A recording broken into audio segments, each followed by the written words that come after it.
coisa, vou explicar o que realmente significa a Kabbalah. Nós acreditamos, daqui a 2 dias, nós estaremos comemorando a data que Moisés recebeu sobre o Monte Sinai, a Torá, que são os ensinamentos básicos da religião judaica e de todas as, também base também para várias outras religiões, que é a Bíblia.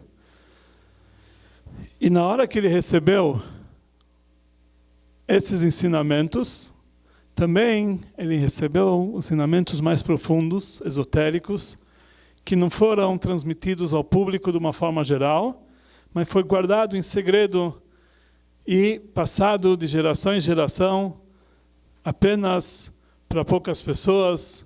E essa tradição, em hebraico, tradição, é Kabbalah, recebimento, um recebeu do outro.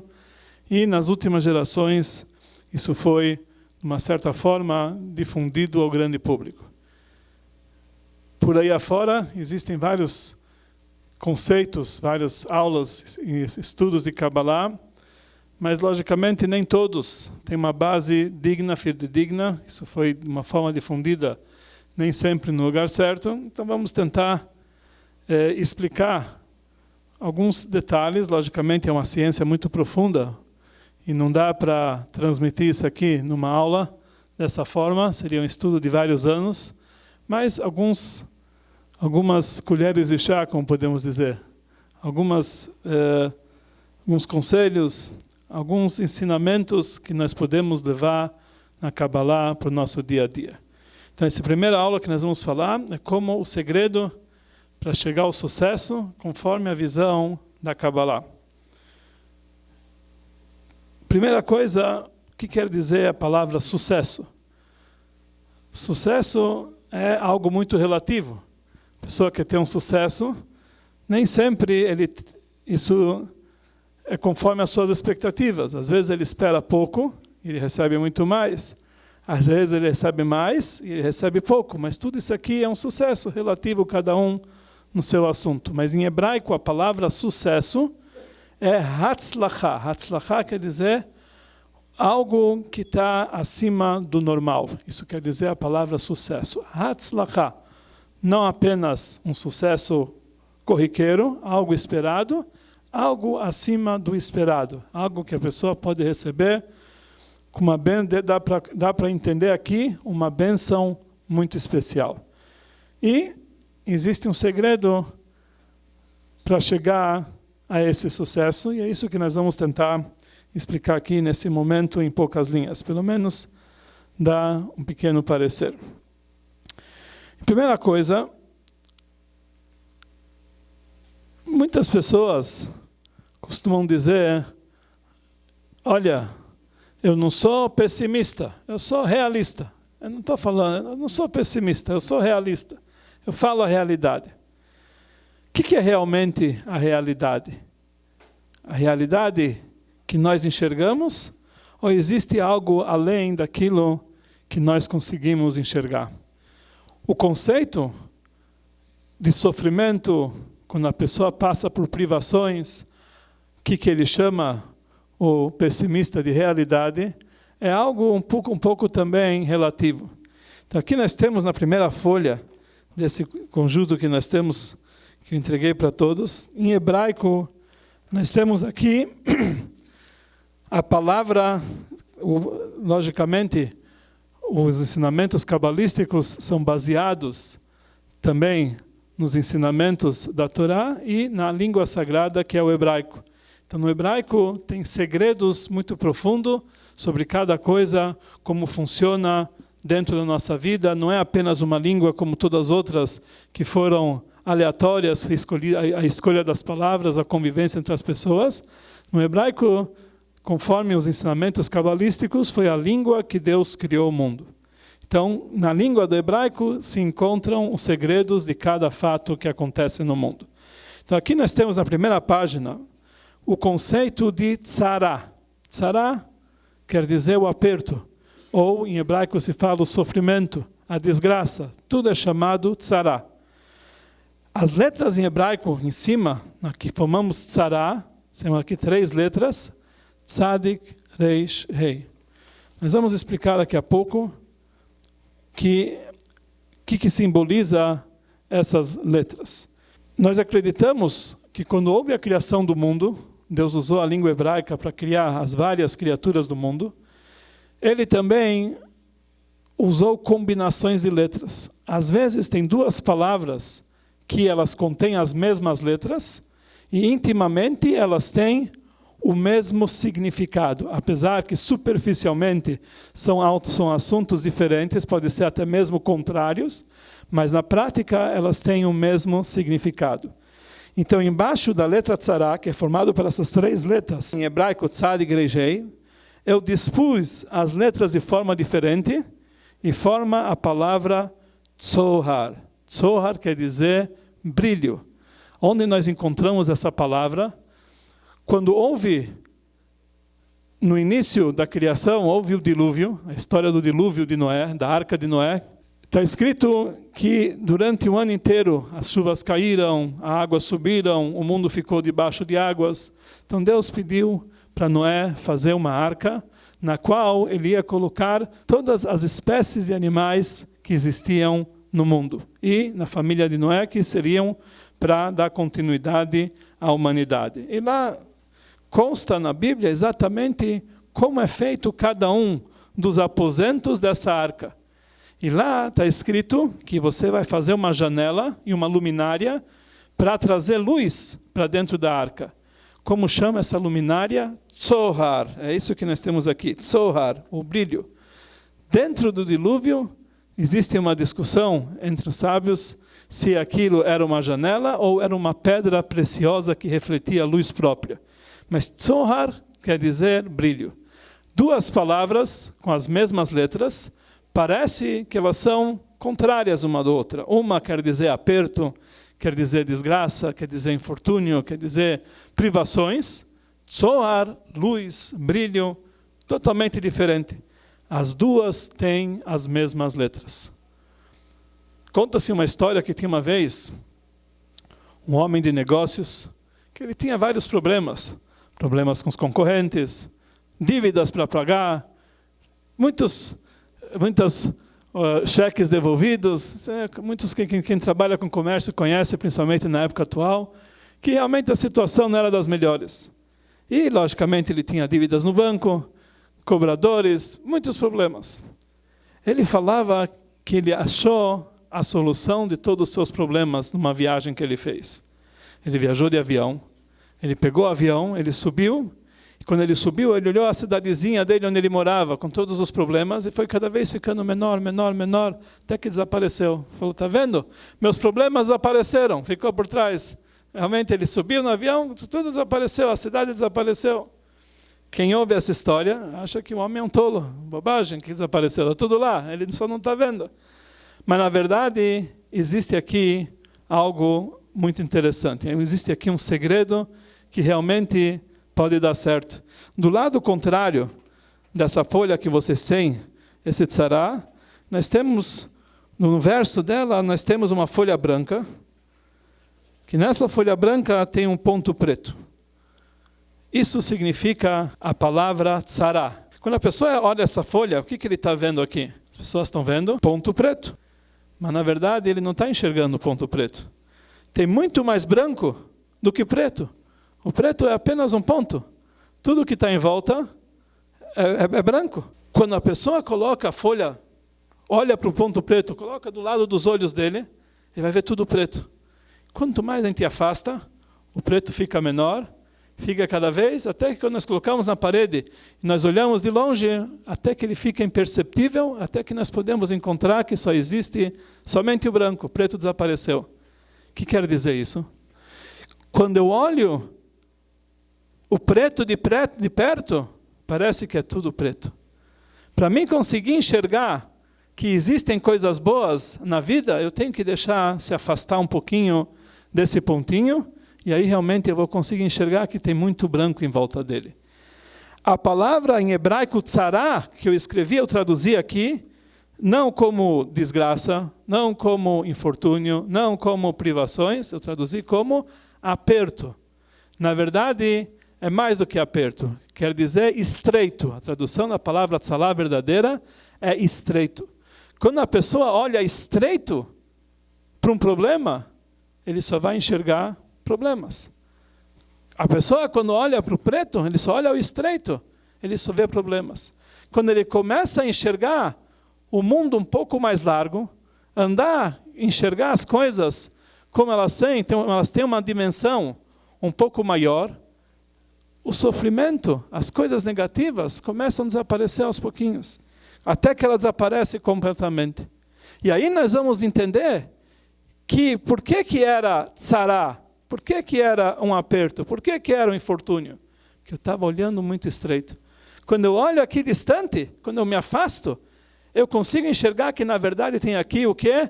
Tzohar, um brilho, uma luz, que eu não conseguia enxergar porque eu me concentrei demais no lado negativo. Então isso na verdade é uma forma errada de pensar. Aquele que estava viajando de avião, realmente tinha razão. Quando as coisas ficam pequenininhas, elas desaparecem. O que quer dizer? Quando você deixa de se concentrar tanto nos teus problemas, nós conseguimos enxergar que em volta existe muita luz. Isso é o Tzohar. Dentro do dilúvio, que parecia que o mundo desapareceu, não vai chegar mais nada. Lá tinha o Tzohar. Tzohar, aquela janelinha, aquela pedra preciosa que brilhava, dizendo que no caso não está perdido. Ainda existe muito brilho para nós entendermos, para nós sobrevivermos. E isso deve ser aplicado na vida de cada um. A pessoa tem que começar a olhar um pouquinho as coisas boas da vida e não se concentrar tanto nas coisas negativas. Normalmente, quando uma pessoa passa por um certo aperto, ou ele passa por uma situação difícil, a cabeça dele fica tão ocupada com isso que ele não tem tempo de se desvincular desse assunto, ele pensa que a vida inteira está perdida. No Talmud, ele fala sobre isso um dito que um prisioneiro, falando já em português, um prisioneiro não se liberta sozinho da sua prisão. A pessoa que está aprisionado, para ele sair da prisão, tem que vir alguém de fora tirar ele da prisão. Um prisioneiro não se liberta sozinho da prisão. Isso aqui é um exemplo, uma metáfora, que aqui o prisioneiro nós estamos falando quando nós estamos aprisionados em nossos pensamentos negativos, é difícil nós nos livrarmos desse assunto. Qual é a solução? É sairmos desse pensamento, sair da prisão, sair de outro lugar. Nós devemos se afastar do nosso pensamento de algo negativo e olhar apenas as coisas boas, e dessa forma, aos pouquinhos, nós conseguimos sair do aperto e entrar então no brilho. O homem foi criado diferente do animal. O animal ele foi criado com a cabeça e o corpo no mesmo nível. Está no mesmo nível. Ele anda em 4 patas, está no mesmo nível. O homem, diferente do animal, ele foi criado com a cabeça acima do corpo. E mesmo quando a gente dorme, a gente coloca um travesseiro para colocar a cabeça um pouquinho acima do corpo. Se isso é fisicamente, é porque espiritualmente também ocorre. O corpo, nós temos o coração, o centro do corpo, que do coração vem as emoções, é o sentimento, simboliza as emoções. Acima do corpo tem a cabeça, que é o nosso intelecto, que no intelecto nós temos a parte da lógica, onde nós podemos entender as coisas acima das emoções. E o homem tem uma obrigação, conforme os ensinamentos da Kabbalah, o homem tem a obrigação de cérebro dominar as emoções. A mente tem que dominar as emoções. Quando a pessoa se encontra numa situação de apreensão, ele tem que saber que o cérebro dele tem que controlar essa situação, e essa é a forma dele já sair dos seus problemas. Primeira coisa, trazer para si a tranquilidade. E isso nós chamamos um pensamento positivo. O pensamento positivo atrai forças positivas. E existe um ditado judaico antigo que ele fala: pense bem e vai ser bom. E isso realmente funciona. Um pensamento positivo pode mudar a vida da pessoa. Existia um sábio talmúdico que ele se chamava Nahum Ish Gamzu, Naum, o homem do Gamzu. O que quer dizer o homem do Gamzu? Gamzu quer dizer também isso. Por quê? Porque tudo o que acontecia para ele, ele dizia Gamzu letová, isso também é para o bem. Isso também é para o bem. Assim ele repetia sempre. Gamzu letová, isso também é para o bem. Eu coloquei aqui a frase na próxima página. Gamzu letová, o que quer dizer? Isso também é para o bem. A pessoa tem que saber que tudo o que acontece com ele também é para o bem. Então o Talmud nos conta, Talmud, que é a base da lei oral, da tradição judaica, ele conta para nós a seguinte história. Quando Israel estava debaixo do Império Romano, tinha um decreto que veio de Roma, que o objetivo era trazer grandes impostos sobre a população judaica, que eles não tinham condições, aumentou muito os impostos, eles não sabiam o que fazer. Então eles queriam mandar alguém para o rei, para falar com César, para Roma, para tentar revogar esse decreto. Então eles escolheram esse sábio, chamado Nahum Ish Gamzu, que tudo o que acontecia era uma pessoa de uma fé muito grande, que tudo o que acontecia com ele, ele falava Gamzu letová, isso também é para o bem. Então eles mandaram para ele uma cesta, um baú cheio de pedras preciosas, para ele tentar com isso presentear o rei, e dessa forma ele tentar revogar o decreto, convencer o rei a revogar, tentar subornar o rei com umas pedras preciosas para ele revogar o decreto. Então esse Nahum Ish Gamzu pegou o seu baú e começou a sua viagem para Roma. Quando ele chegou no meio do caminho, ele parou num hotel, quer dizer, numa estalagem no meio do caminho, não existiam hotéis, e naquela estalagem ele colocou o seu baú debaixo da cabeça e dormiu. No meio da noite, o dono da estalagem, que ele costumava também limpar os visitantes, ele entrou no quarto e, sem acordar, Nahum pegou o baú e pegou todas as pedras preciosas para ele e encheu o baú de terra. Encheu de terra. E quando Nahum acordou no dia seguinte, ele abriu o baú, ele viu que tinha só terra. E cadê as pedras preciosas? Ele falou, Gamzu letová, isso também vem para o bem. E ele viajou, ele foi até Roma. Quando ele chegou para o rei, ele falou, olha, eu vim aqui a mando da comunidade judaica para tentar revogar seu decreto. E eu trouxe aqui um presente. Ele trouxe o baú e deu para o rei. Quando César, que era o rei de Roma, abriu o baú, ele viu terra, falou, essa pessoa está querendo me enganar, está querendo me desprezar, me envergonhar. Mandou prender esse mensageiro e mandou trazer novos decretos contra a comunidade judaica. Então, Nahum, quando ele ouviu esse decreto, ele falou, Gamzu letová, isso também é para o bem.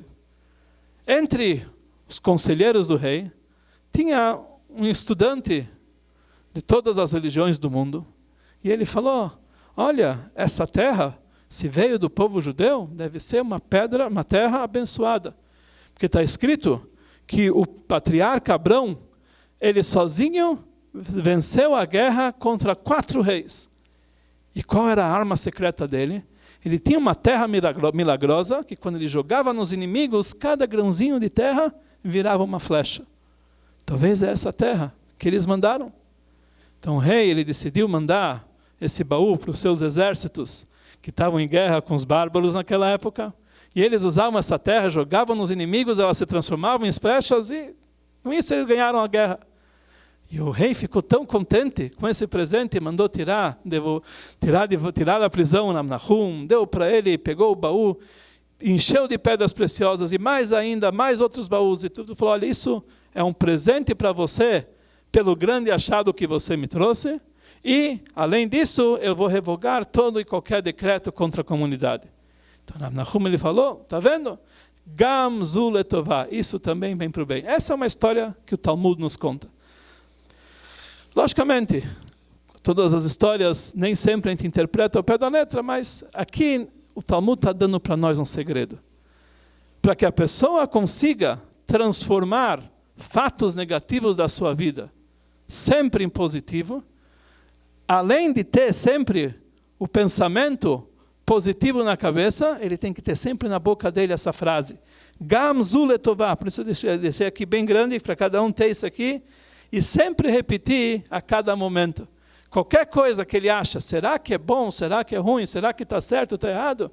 Sempre repita essa frase. Gam zu letová. Isso também vem para o bem. Porque isso é uma frase poderosa que atrai bênçãos celestiais de uma forma acima da natureza. Quer dizer, a pessoa, a princípio, ele não reconhece o bem que se encontra escondido dentro de cada fato. Mas no momento que ele começa a se treinar, começa a melhorar o seu pensamento e tomar essa decisão, Gam zu letová, então isso é uma lição que nós aprendemos nesse trecho talmúdico, que deve ser aplicado na nossa vida em todos os momentos. Então isso é uma forma de explicar aquilo que nós falamos antes, que pense bem e a coisa vai ser positiva. Vamos agora para a próxima folha. Nós encontramos aqui um desenho. Esse desenho muitos conhecem, que isso aqui é o símbolo da medicina, uma cobra em volta de um mastro. Nós vamos olhar nos dicionários na Wikipédia, nos dicionários na internet, vão dizer que isso aqui veio da mitologia grega, uns explicam dessa forma, outros explicam daquela forma, mas na verdade esse desenho consta claramente na Bíblia. No Números, capítulo 21, ele descreve o que aconteceu. O que aconteceu, que onde surgiu esse desenho, a Bíblia nos conta que quando o povo de Israel ele peregrinava no deserto 40 anos. Eles viajavam pelo deserto. E eles não tinham que comer além da maná que caía diariamente do céu. Isso que era a comida. Era um pão celestial, milagrosamente, que eles se sustentavam dele. E tinha um poço que acompanhavam eles também no deserto, de lá eles bebiam a água. Milagrosamente. Quem lê a Bíblia vê realmente esses fatos claramente. Chegou o momento que o povo já não aguentava mais.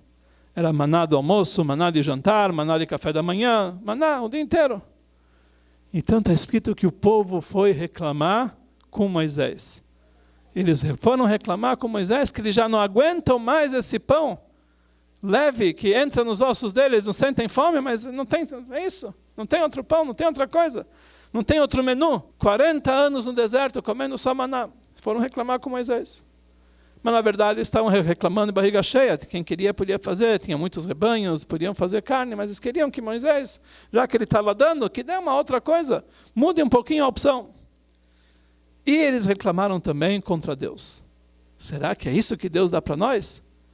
Então, o que aconteceu? Conta para nós que Deus mandou então cobras e escorpiões e serpentes que atacaram o povo. E eles picaram eles e mataram muitas pessoas. Quando o povo se viu nessa situação, eles foram reclamar, foram agora falar com Moisés de uma forma diferente, foram pedir desculpa. E eles pediram para ele, reze por favor para Deus e tire de nós essas cobras. Então Moisés, ele rezou para Deus. Então Deus falou para Moisés o seguinte, faça para ti uma cobra de bronze, coloca ela em volta do mastro e coloca ela num lugar superior e todo aquele que foi mordido pela cobra vai olhar para cima para essa cobra e vai se curar. E assim, Moisés fez uma cobra de cobre, colocou no mastro, colocou em cima, num lugar superior e todos aqueles que olhavam para cima se curavam. Isso é o símbolo da cobra em volta do mastro. Que isso já tem desde a época de Moisés. Com isso ele curou todo o povo. E logicamente nós não temos royalty, então todo mundo usa hoje em dia isso aqui como símbolo da medicina. O que significa essa cobra? Então os sábios talmúdicos, que eles interpretam esse trecho da Bíblia, eles perguntam o seguinte, será que Deus, para curar o povo, precisava dessa cobra? Uma cobra de cobre vai salvar as pessoas? O que significa essa cobra? Se Deus quer curar as pessoas, manda a cura. Por que precisava dessa cobra? E será que uma cobra mata, uma cobra dá para viver? Não dá para entender. O que simboliza essa cobra? Então, sábios explicam o seguinte. A cobra queria dizer, olhe para cima. Olhe para cima. Não fique olhando só para baixo. O que quer dizer isso? No momento que o povo estava reclamando nos seus assuntos físicos e mundanos, estava tudo ruim para eles. Então, eles foram reclamar, eles foram castigados. Chegou o momento que eles se arrependeram do fato aquele que ocorreu. Então, como eles podiam se curar disso? Então, Deus mandou Moisés colocar uma cobra num lugar superior para que todo mundo olhasse para cima. Se eles olhassem para cima, eles queriam dizer que eles estão olhando para Deus. E aí eles entregariam seu coração para Deus. O que eu estou olhando tanto para os meus assuntos materiais e mundanos? Vou olhar para cima, eu tenho que olhar que existe algo muito mais sublime, existe um patamar espiritual que está muito acima das nossas forças. Olhe para cima. Essa que era a mensagem da cobra. Agora os sábios cabalísticos, eles perguntam o seguinte, tá bom, se era só para olhar para cima, imagina o trabalho que Moisés teve para fazer uma cobra de cobre. E o trabalho que ele teve para montar tudo isso aqui. Não seria muito mais simples colocar uma seta? Olhe para cima. Mais simples, pega um cartaz, coloca uma seta, olha para cima, acabou. Precisava Moisés fazer uma cobra de cobre, colocar sobre o mastro, colocar em cima, para que todo mundo olhasse para cima. O que quer dizer isso? Então aqui tem uma explicação cabalística muito interessante. Aqui é uma lição muito importante para todos nós. Deus criou esse mundo perfeito. O homem conseguiu estragar um pouquinho, muitas coisas, mas de qualquer forma, o homem foi colocado aqui para melhorar o mundo que Deus criou. Apesar que Deus criou ele perfeito, mas o homem consegue melhorar o mundo que Deus criou. Certas coisas que acontecem aqui nesse mundo, parece que elas obscurecem a presença divina. E o nosso trabalho é revelar que atrás de cada fato desse mundo existe a presença divina. E mais ainda, tudo que acontece no nosso âmbito material, no nosso andar aqui inferior, a mesma coisa acontece nos andares superiores, nos mundos mais elevados. Só que lá, tudo é o máximo do positivo. É o máximo do bom, é o máximo da melhor forma de viver, da felicidade. Quando acontece algo negativo aqui embaixo, Deus fala para a pessoa, olhe para cima. O que quer dizer olhe para cima? Não olhe para cima, olhe para Deus. Olhe para cima, que lá em cima tem a mesma coisa acontecendo, mas do lado positivo. Às vezes a pessoa passa por certas ocasiões. Vou contar uma história. Tivemos agora, todo mundo está sabendo, do ônibus, o acidente que teve na Mogi Bertioga agora. Tinham pessoas que chegaram atrasados, perderam esse ônibus. Eles estavam chateados, perdemos o ônibus. O que aconteceu? Salvaram a sua vida. A gente sabe, quando teve aqueles ataques de 11 de setembro, que os aviões, que os terroristas, eles pegaram um avião e foram contra a torre dos World Trade Center, tinha lá uma pessoa que ele esqueceu um pacote, quando ele fez o check-in, uma maleta. E era uma maleta importante. Era o que nós chamamos o tefilim, aquilo que os objetos de orações dele. Então ele pediu para a aeromoça que ele precisava descer, ele esqueceu, ele precisava pegar lá. Falou, não, desculpe, agora o avião já está fechado, você não pode mais descer. Mas ele insistiu, ele falou, se você descer, você perde o voo. Falei, tá bom, estou disposto a perder o voo. Ele saiu do voo, ele foi pegar.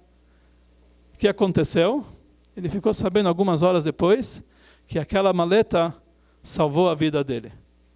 Olha para cima, quer dizer, aquele fato que você acha que agora é totalmente ruim, saiba que lá em cima está acontecendo a mesma coisa, numa forma positiva. Quando o povo pecou, estavam reclamando do maná, Deus mandou as serpentes. Para eles era a pior desgraça, pior do que comer maná todo dia. Estão comendo, as serpentes estão matando eles.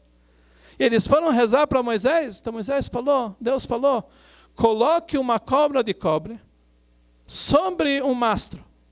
que significa isso? Eles têm que olhar para cima e não olhar para cima apenas para Deus. Olhar para cima e ver que lá em cima também tem uma cobra. A mesma cobra que está aqui embaixo. Só que lá é positivo. Se a pessoa se conscientiza dessa forma, ele acaba entendendo que essa aqui embaixo também é positiva. Ele acaba também de encontrar o antídoto para o veneno da cobra. Sabendo que ela, na sua fonte, é positiva, ele consegue atrair aquilo para baixo, essa fonte, para que possa realmente se revestir dentro desse mundo material. E isso significa a cobra no mastro. Quer dizer, a cobra aqui embaixo pode ser que é a fonte de todo o mal. Por causa da cobra, a Eva e Adão comeram do primeiro fruto, trouxeram pecado para o mundo. Mas quando ela está lá em cima, está sobre o mastro, ela é totalmente positiva. Então essa na verdade é a explicação do dito que nós falamos anteriormente. Gam zu letová. Isso também é para o bom. O que quer dizer? O próprio fato que nós estamos mostrando aqui embaixo, que parece para nós negativo, também isso letová, também isso é para o bom, porque nos mundos superiores isso é totalmente bom. Então automaticamente se transforma numa outra realidade.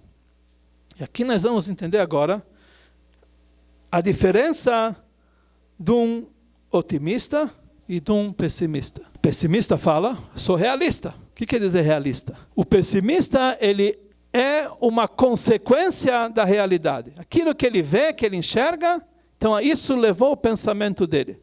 Ele entendeu que está ruim, é uma consequência da realidade. A realidade está antes dele, e isso trouxe para ele o pessimismo. Ele viu coisas ruins, negativas. Então, isso pode levar ele ao desespero. Está desesperado. Isso pode levar ele à depressão. Pode levar ele a sentimentos de perca e etc. E isso, na verdade, é uma consequência da visão dele deturpada do mundo. Que ele está enxergando o mundo tzará, muito estreito. Ele só está conseguindo enxergar o lado negativo das coisas. Ele está deixando de enxergar a parte positiva. Ele está deixando de enxergar algo muito mais profundo. Então, o pessimismo vem depois da realidade. Agora, o otimismo, ele faz uma nova realidade. Ele vem antes da realidade. Ele gera uma nova realidade. Ele não é uma consequência. Porque através que a pessoa tem fé em Deus, confiança em Deus, que ele sabe que tudo o que está acontecendo é para o bem, gam zu letová, então ele consegue transformar os fatos, na verdade, em coisas positivas.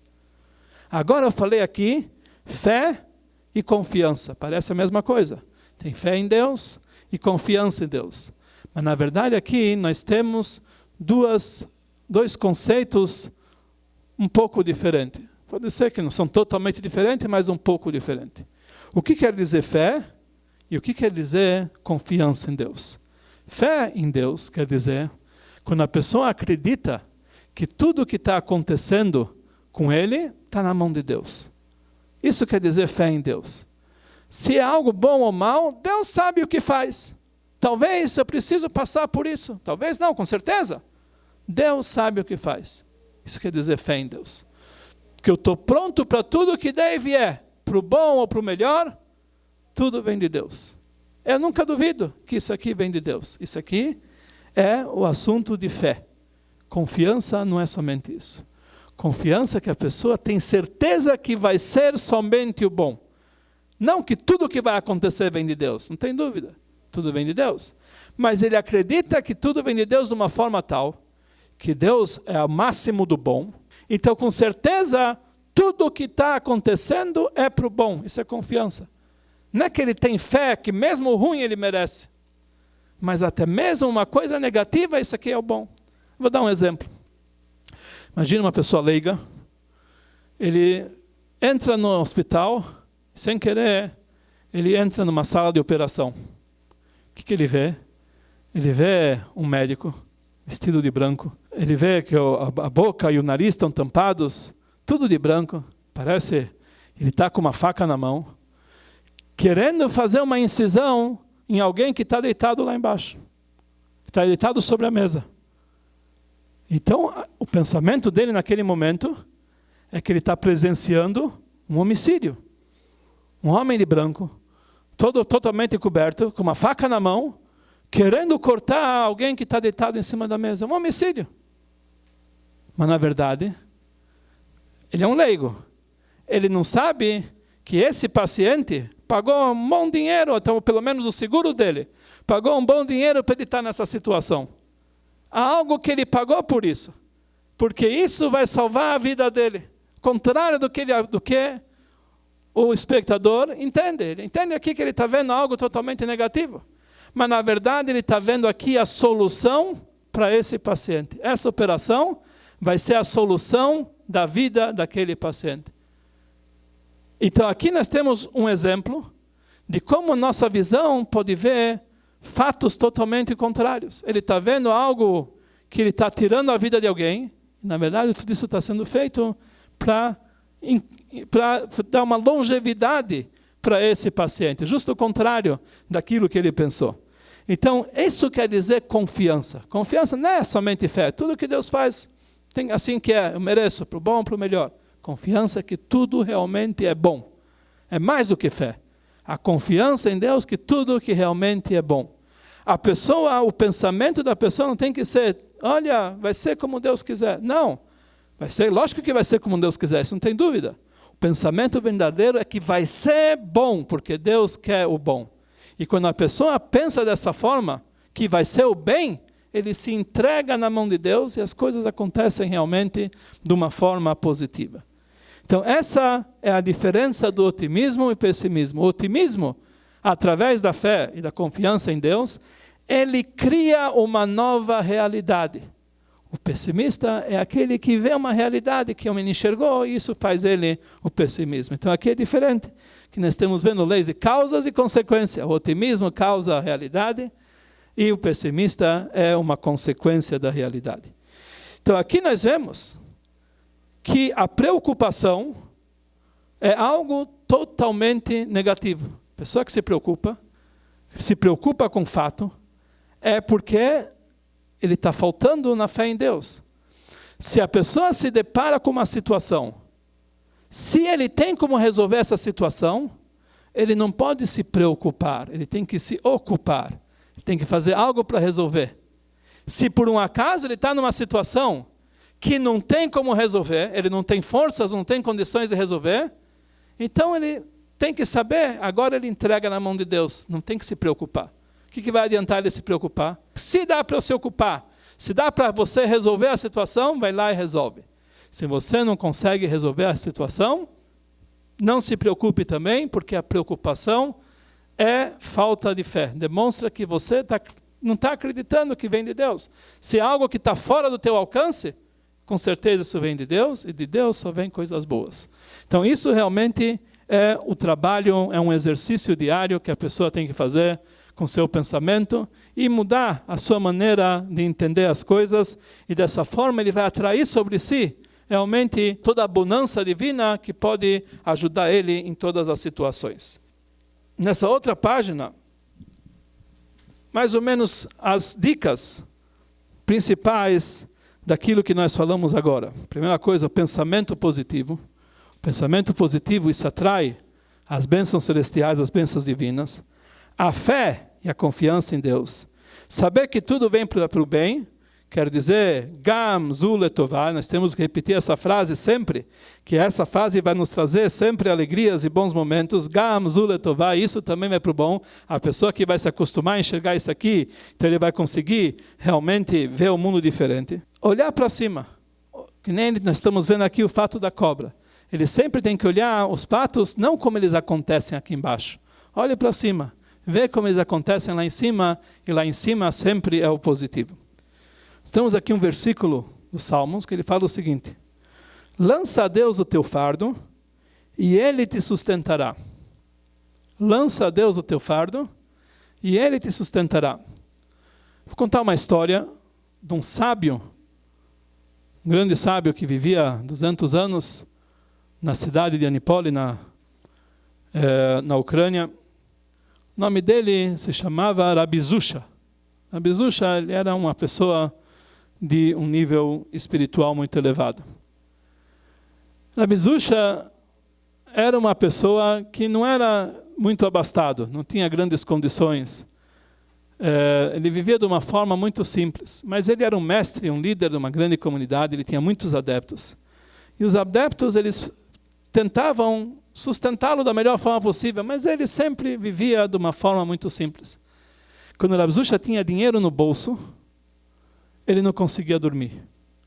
Não conseguia. Porque se ele tinha dinheiro no bolso, ele ficava com o pensamento, talvez tenha algum pobre que precisa desse dinheiro. E ele procurava alguém e entregava para ele esse dinheiro. Ele não conseguia dormir com dinheiro no bolso, sabendo que ele tem dinheiro em casa. Acho que isso aqui não é uma receita popular. As pessoas, assim que era. Todo dia, ele ia rezar de manhã cedo. Ele antes fazia uma imersão espiritual no mikveh, nas águas sagradas. Depois ele ia rezar. Depois ele voltava para casa para tomar café, que era também o almoço dele. Era uma refeição que ele fazia ao dia e de noite comia alguma coisa. Ele sentava na mesa, ele olhava para o céu e falava: Oi, Ribono Shel Olam, quer dizer, oh Deus, Zusha está com fome. Sim, ele falava, Zusha está com fome. E o ajudante dele ouvia isso aqui, ele trazia a refeição dele. De onde ele tinha essa refeição? Os adeptos juntavam algum dia uma coisa e davam para ele a refeição, e o trabalho dele era servir ele, era o secretário dele. Então ele nunca pedia para o secretário: olha, por favor, está na hora de servir a comida. Não. Ele só levantava os olhos e falava: Oi, Ribono Shel Olam, Zusha está com fome. E ele trazia então para ele o café da manhã, que já era o almoço dele. E ele comia. Uma vez, esse ajudante, esse serviçal, ele pensou consigo mesmo: o que esse Zusha pensa que ele é? Ele está pedindo de Deus? Sou eu que dou para ele a comida. Ele tem que pedir para mim. Então ele tomou a decisão que no dia seguinte, enquanto que ele não pedir para ele, ele não vai servir para ele a comida. Não vai servir. Ou ele pede para ele, ou ele não serve a comida. Então, no dia seguinte, Zusha acordou de manhã cedo e ele foi em direção para fazer a imersão diária dele, que ele fazia num riacho lá perto. Mas era um dia muito chuvoso e estava muita lama no caminho, e ele devagarzinho foi andando. E do outro lado, até que ele teve que passar uma ponte em cima de um riacho. Do outro lado, veio o ricaço da cidade. Ele viu um velhinho no caminho dele, falou: sai do meu caminho, empurrou ele. E ele caiu na lama, se sujou todo, e ele passou e foi embora. Zusha se levantou, se limpou o que ele podia, fez a imersão e ele foi para a sinagoga, ele foi rezar.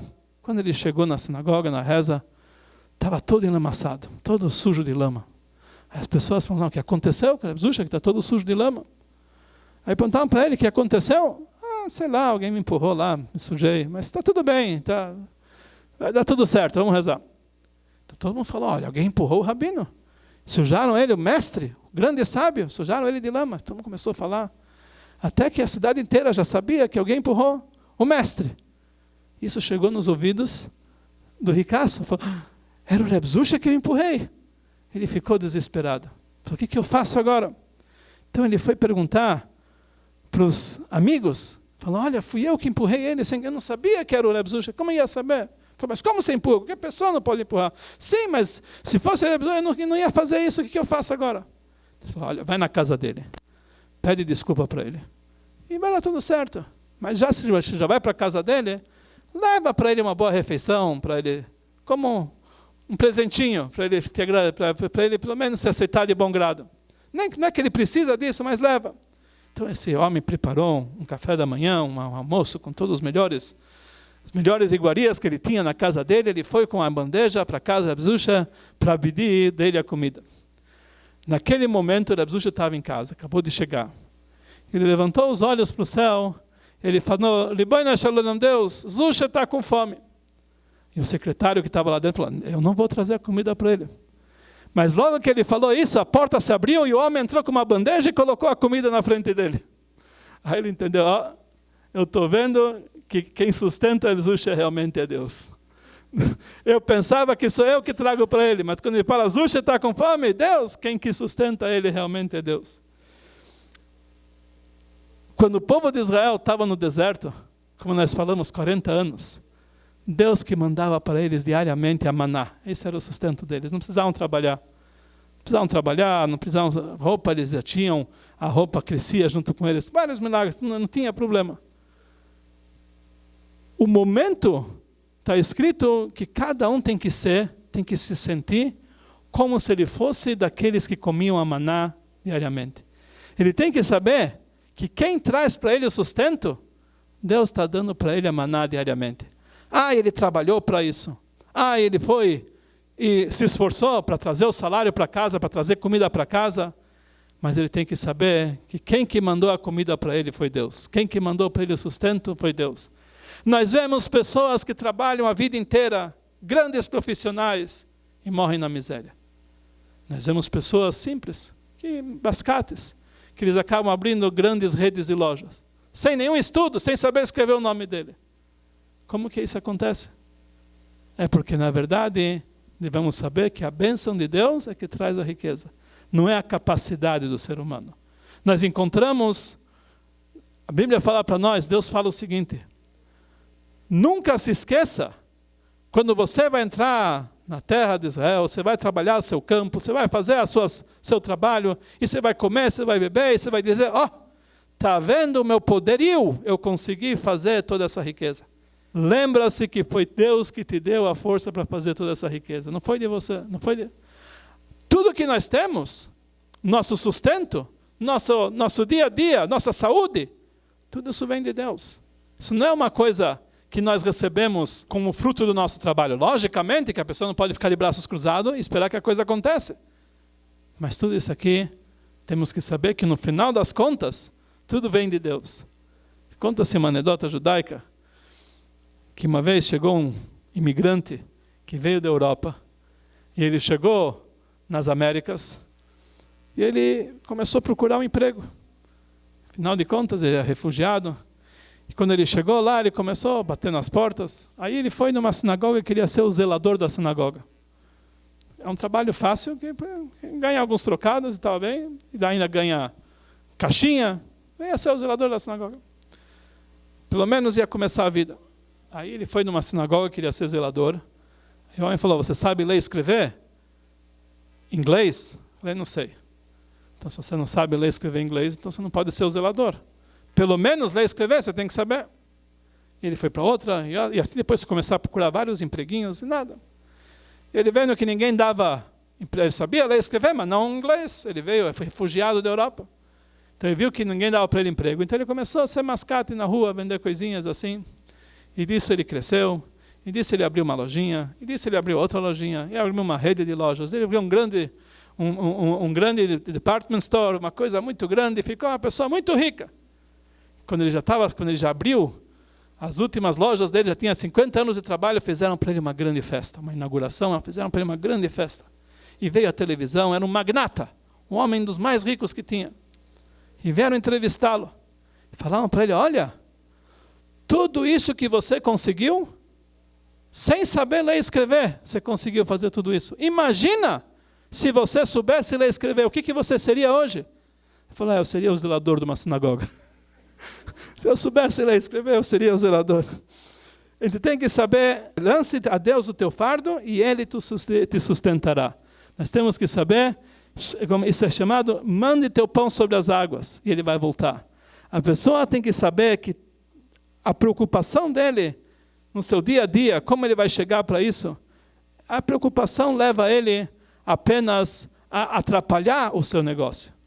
Quando ele entrega tudo na mão de Deus, lógico, Deus não quer que a pessoa fique parado esperando o que vem do céu. Trabalhe, faça alguma coisa. Tem que ter um recipiente para onde vai chegar as suas bênçãos. Mas não pense que todo o teu trabalho é a fonte do teu sustento. Teu trabalho é apenas um jeitinho que Deus arranjou para transmitir para você o teu sustento aqui embaixo. Então isso é mais algo importante e nós devemos entender na nossa vida que isso realmente traz quando a pessoa sabe que todo o sustento dele vem de Deus, então ele vai trabalhar de uma forma diferente. A concorrência ileal não vai existir.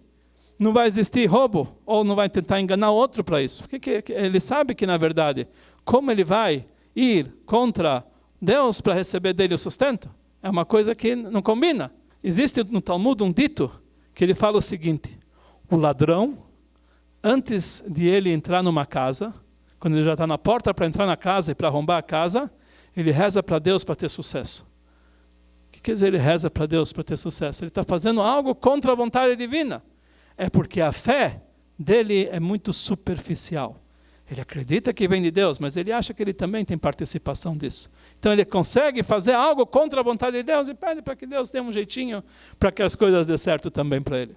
Então isso, na verdade, é o que nós chamamos a falta total de fé. A fé não interiorizou ele. Ele acha que tudo vem dele. Então daqui, isso dá para ele a possibilidade de cometer vários erros e até erros gravíssimos. Então isso que é para nós um novo ensinamento.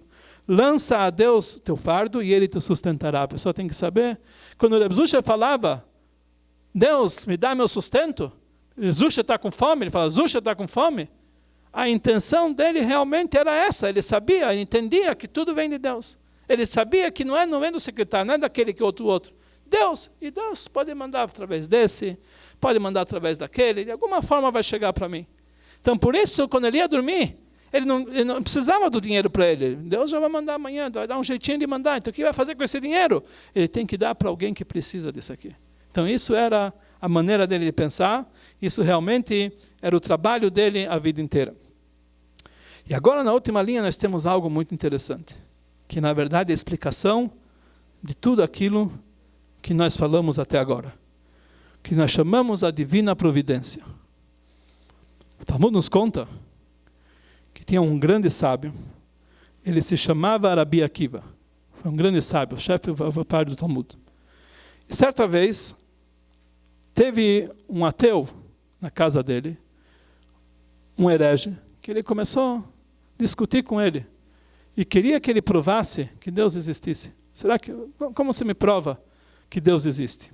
Rabi Akiva falou, olha, hoje eu não estou com muito tempo para discutir contigo, volta amanhã, e aí nós vamos falar sobre esse assunto. Chega amanhã essa hora. Tá bom. No dia seguinte, quando chegou aquela hora, o homem bateu na casa de Rabi Akiva, ele não estava, então ele foi entrando. E ele viu sobre a mesa que tinha um quadro com uma paisagem linda, muito bonita. Ele ficou impressionado com essa paisagem. Ele perguntou para Rabi Akiva, e aí Rabi Akiva chegou, você já chegou, boas-vindas. Me fala uma coisa. Quem é o autor dessa obra, desse desenho tão bonito, essa pintura? Uma paisagem tão detalhada, coisa linda. Aqui vai olhar, você não sabe o que aconteceu, isso é o fruto de um grande acidente. Foi um fruto de um grande acidente. Ontem, não sei lá, meus netos estavam cheios de tinta aqui em cima da mesa, e um tropeçou e derrubou toda a tinta em cima desse quadro, e surgiu esse desenho. Foi um acidente.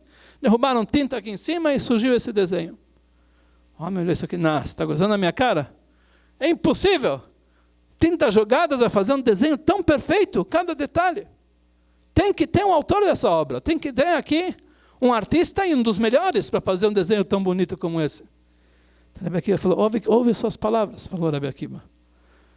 Um quadro que é um simples desenho. Você está dizendo que precisa ter um grande artista? Olha para o mundo que nos cerca. Cada detalhe do mundo é algo impressionante. Tudo ocorre no momento certo. Olha para a anatomia do ser humano. Cada célula tem que estar no seu lugar. Cada tecido tem que fazer de uma forma. Você quer me dizer que tudo se criou sozinho? Pós-cósmicos que se transformaram, sei lá o quê, e surgiu tudo isso aqui? Como pode ser? Se um simples quadro, você me diz que tem tanto que tem que ter um artista, é impossível que isso surja sozinho. Uma obra como essa que é o mundo, ou até o ser humano, ou até qualquer um animal, qualquer coisa que existe nesse mundo, tem que ter um Criador. Na verdade, essa ideia que o mundo tem um Criador, isso é uma coisa lógica, que todos entendem, pelo menos aqueles que querem entender. A pessoa que não entende isso aqui é porque ele quer arranjar uma desculpa, porque ele não deve seguir certas leis que o Criador colocou para nós. Mas, na verdade, é algo lógico, que todo mundo entende. Mas a Kabbalah nos ensina um pouco mais profundo. Deus não somente criou o mundo. Deus a cada minuto está criando um novo mundo. A cada minuto o mundo está sendo criado. Se nós pegamos um objeto, uma bola, nós jogamos ele para cima, ele vai subir. Contra as leis da gravidade, vai subir. Por quê? Porque nós estamos colocando uma força contrária à sua natureza. Então ele vai subir. E ele vai subir até quando dura aquela força contrária que nós colocamos sobre ela. A partir do momento que essa força terminou, ele vai voltar à sua natureza, à sua inércia, e a bola vai voltar e vai descer para o lugar dela. O mundo, antes de Deus criar, não existia, era zero, totalmente zero, absoluto. Deus criou o mundo com 10 ditos, falou, apareça, haja luz, haja. Quando ele criou, ele colocou uma nova força, o mundo se criou. Mas como que ele veio do nada, a natureza do mundo é voltar a ser nada. Então a cada segundo, Deus está criando novamente o mundo. Não é que uma vez ele criou e deixou e assim o mundo, a cada segundo, Deus cria novamente esse mundo. Então sobre isso consta no Talmud, que ele fala o seguinte, não existe um pintor igual a Deus. O que quer dizer? Um pintor faz um quadro, fez um trabalho bonito. Agora imagina, como funciona as impressoras. As impressoras, quando elas imprimem uma linha, depois uma outra linha, depois uma outra linha, assim por diante, até que forma todo o texto, todo o desenho, o que for. Mas a impressora vai linha por linha. Deus, quando criou, Deus é o pintor desse mundo. E a cada segundo ele cria esse mundo. Quer dizer, a cada segundo ele desenha apenas uma linha. Depois que termina esse segundo, mais uma linha. E mais uma linha. E toda a nossa história são feitos de segundos que está sendo criado e tem que ser uma conexão com a outra. Imagina uma pessoa conseguir fazer um quadro, desenhando linha por linha. E tem que já imaginar como vai ser o final do quadro e já montar cada linha para saber todas as cores que tem que combinar. É essa forma que Deus cria o mundo, não criou. Cria o mundo a cada momento. E já que ele cria o mundo a cada momento, ele cuida de cada coisa que acontece nesse mundo. Tudo é conforme a sua vontade. Não existe nada, a pessoa não pode dizer que ele faz isso porque ele assim decidiu. Não, Deus criou, agora nesse momento ele acabou de criar esse mundo. Uma pessoa que pensa dessa forma, ele se livra de um grande problema. As pessoas têm um grande problema, que isso atormenta a vida deles. A dúvida é o maior problema. Por exemplo, a pessoa vai comprar um apartamento. Então ele vai lá, observa, olha no jornal todas as possibilidades e visita um por um. E ele vê, esse aqui tem esse problema, aquele tem outro problema. Até que ele vai achar um apartamento. É uma dúvida. Ele tem algumas opções. É uma dúvida o que ele vai fazer. E isso atormenta ele. E mesmo depois que ele comprou o apartamento, ele está duvidando. Será que eu fiz a coisa certa? A vida inteira ele vai ficar com esse problema na cabeça. Será que eu fiz a coisa certa? Mas no momento que nós acreditamos na divina providência, então a gente sabe que ninguém compra um apartamento que já não estava destinado para ele. Ninguém. Se você comprou esse apartamento, Deus te colocou lá. Não existe que você, não precisa procurar tanto. Aquilo que você vai escolher, você vai acabar escolhendo aquilo que estava previsto. Se você vai demorar 1 ano ou 1 dia para escolher, você vai escolher aquilo que estava previsto. Ninguém vai conseguir transformar isso aqui. E no momento que a pessoa já tem alguma coisa, não entre em dúvidas. Saiba que se isso aconteceu, é porque isso devia acontecer. Isso é divina providência. Então essa é a nossa vida. A pessoa até no casamento. A pessoa, será que eu vou casar com ela? Será que eu não vou casar com ela? Será que é para mim? Será que não é para mim? E mesmo depois que eu casei, será que eu fiz a coisa certa? Não existe. Ninguém casa com a pessoa errada. A pessoa casou, assim é a pessoa certa. Logicamente, se ele faz a conduta certa, tudo está na mão de Deus. Menos a pessoa pode escolher fazer algo errado. Pode escolher fazer algo errado também. Aí isso foge do controle de Deus, porque assim Deus quer. Deus quer dar para as pessoas o livre-arbítrio. Mas se ele casa com uma pessoa correta, então ele casou com aquele que tinha que casar. Ele morou no apartamento que ele tinha que morar. E ele está no emprego que ele tinha que ter. Não existe errado, não existe erro. Ele pode progredir na vida. Mas aquele tempo que ele teve naquele apartamento, depois mudou para outro, é exatamente esse segundo que estava previsto que ele ia mudar. Porque Deus está criando o mundo a cada segundo. Isso é divina providência. Cada segundo é dado para cada um o que ele tem que fazer, o que ele tem, da maneira que ele tem que se comportar. Então, dessa forma, isso tira da pessoa a dúvida na vida dele. Ele passa a entender o mundo de uma outra forma. O Senhor, ele teve um filho, um casal tiveram um filho, e esse filho nasceu com um problema. Ele tinha síndrome de Down. Então ele chegou, o pai da criança ficou desesperado.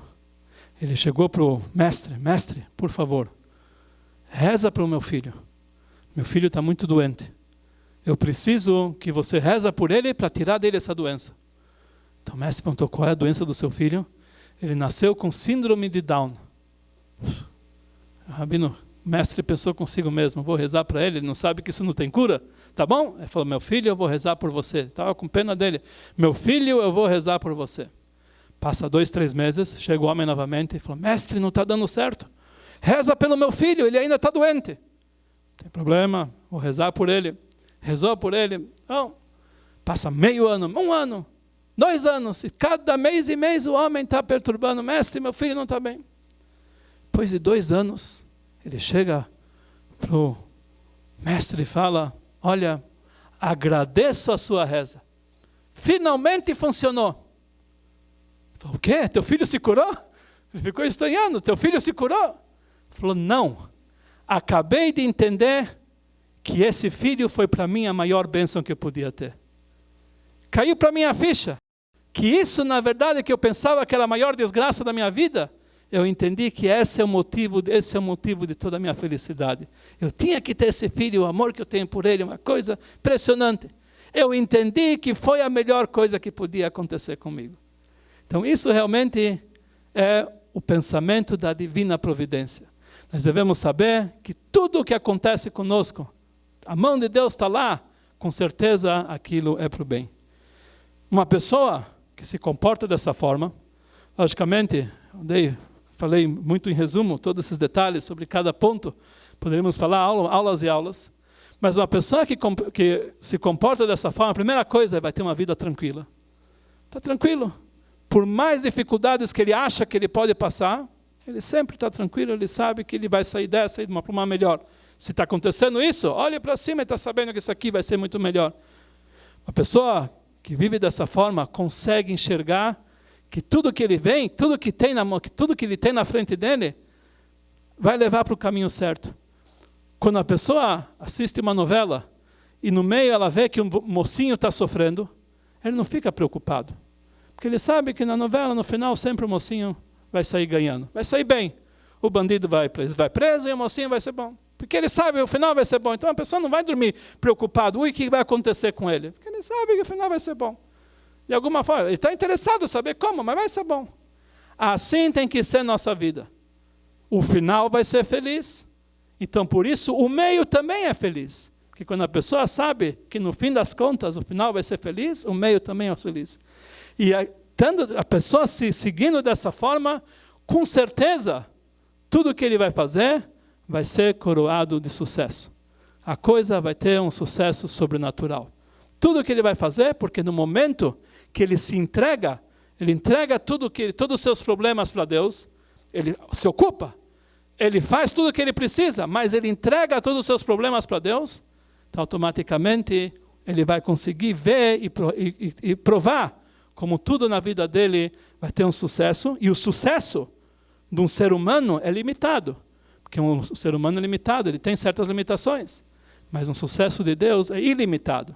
Uma pessoa que se entrega para Deus, então o sucesso dele vai ser ilimitado, o sucesso do Criador, não o sucesso da criatura. Porque quando a pessoa se entrega dessa forma, ele chega realmente ao sobrenatural. Ontem, por divina providência, eu recebi essa mensagem no WhatsApp, uma mensagem, sei lá quem que me mandou, nem sei, não tinha nem remetente. Mas aqui a gente vê exatamente aquilo que nós falamos. Então, eu copiei aqui só para nós lermos no final aqui da aula. Ele fala o seguinte: a estrada para a vitória não é uma reta. Existe uma curva chamada fracasso, um trecho chamado confusão, uma lombada chamada dificuldade e um obstáculo chamado inveja.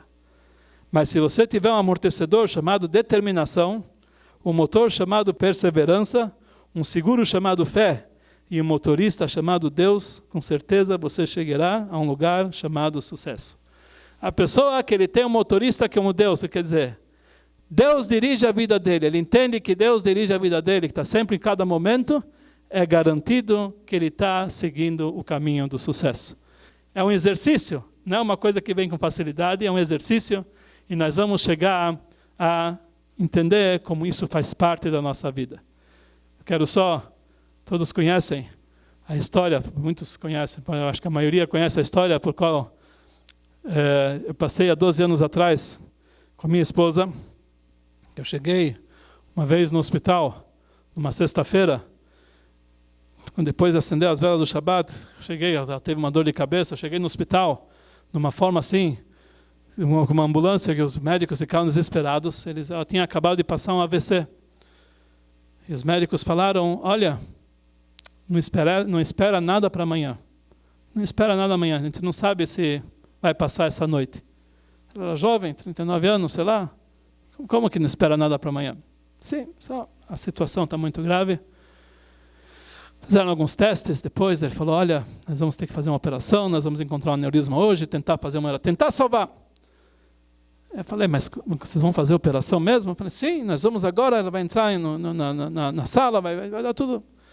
E eu pensei comigo mesmo, naquele momento, me lembrando de todos esses ensinamentos, naquele momento me veio uma inspiração, ele falou, não vai fazer essa operação, com certeza não vai. Então eles levaram ela para uma sala para fazer um exame que ia durar 20 minutos para saber onde eles iam encontrar o aneurisma, para saber fazer a operação naquela noite e tentar salvar a vida dela. Eles levaram ela e ficaram 1 hora nesse exame. E quando eles saíram, eu falei, mas vocês não falaram que era só 20 minutos? Eles falaram, sim, nós fizemos o exame e nós não encontramos o aneurisma. Então repetimos novamente e não encontramos. Na terceira vez que nós não encontramos, então, falou, acontece uma vez a cada milhão, uma chance em 1 milhão, que às vezes o aneurisma se cura sozinho e não precisa fazer a operação. E isso salvou a vida da tua esposa inesperadamente.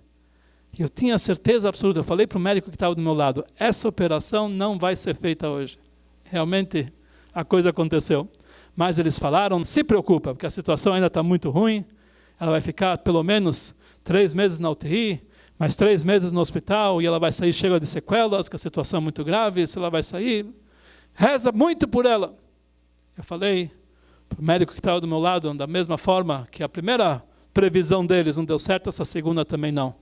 4 semanas depois, eu saí com ela, como se nada tivesse acontecido, voltei para casa, e os médicos ficaram de boca aberta. Depois nós fizemos uma refeição de agradecimento para Deus pelo milagre. E o médico, que era o chefe da cadeira de neurologia do Sírio-Libanês, ele foi para a sinagoga dar um discurso. Então ele falou o seguinte, já há 30 anos eu exerço medicina, mas esse caso não fui eu que fiz, foram vocês, rabinos, porque eu faço medicina, não faço milagres. Isso foi um milagre. Então aqui a gente vê que realmente a pessoa pode e deve levar esse pensamento para a sua vida e ele vai conseguir passar todas essas barreiras e vai conseguir chegar na trilha do sucesso. Muito obrigado por todo mundo. Se Deus quiser.